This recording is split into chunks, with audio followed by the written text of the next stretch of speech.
story of soul to the changing rooms of the new Pound Stretcher National League. British hockey is on the up and up. But for the South West's leading side, Isker, it's a success that's gone largely unseen. This was the turnout for their last home match against Stourport. For a supposedly growing sport, the path to a higher profile can sometimes seem a little obscure. But then league hockey and glamour aren't even nodding acquaintances, at least not down in Devon. After all, how many teams are there in top-flight sport that have to play away to play at home? I'm gonna move, baby, way out on the outskirts of town.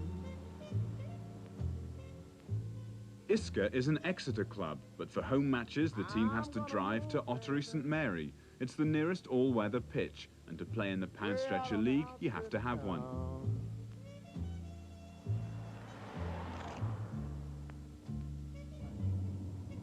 You see, I don't need nobody always hanging around. It puts more strain on the players. We haven't got to travel too far, but obviously it's another half an hour to come to Ottery St Mary, another half an hour to get back. It strikes me, though, as being a very peculiar state of affairs for what, in effect, now should be or is a top-flight sport. Yeah, it certainly is. Devon and Exeter in itself are slow in developing AstroTurf pitches in comparison to other areas, whereby they have 2, 3, 4 pitches in towns. Ironically, we've been asked to open the Bodmin AstroTurf pitch in Cornwall as the senior club in the southwest, yet we can't play on our own one in our own city. Do you think that people still aren't taking hockey seriously down here? Not down here, no. It's difficult to say why. We've been a top Premier club for 14, 15 years, getting to national finals on a fairly regular basis. I would say that we're one of the top clubs in all sports in the whole of the southwest, yet, as you say, we don't get sort of our deserved recognition. Their dedication's certainly of the highest order.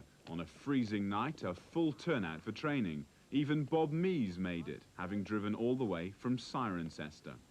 It's spirit like that that's helped in this groundbreaking season. The win against Stourport just about secured them in Division 1, but on Sunday they'll put the league aside because it's quarter-finals day in the Nationwide Anglia Cup. The team's optimistic about their chances. We feel they're quite good. The side we're coming up against, Teddington, we've played in the league. We did lose that particular game, although there were various phases in the game when we dominated. I think we've sewn up the problems we had then, and I think we can come out with hopefully a good result for us. An even better result for hockey down here would be an all-weather pitch in Exeter, but that's a pipe dream. The refugee status of Isker is here to stay. World beaters and sport's poor relatives.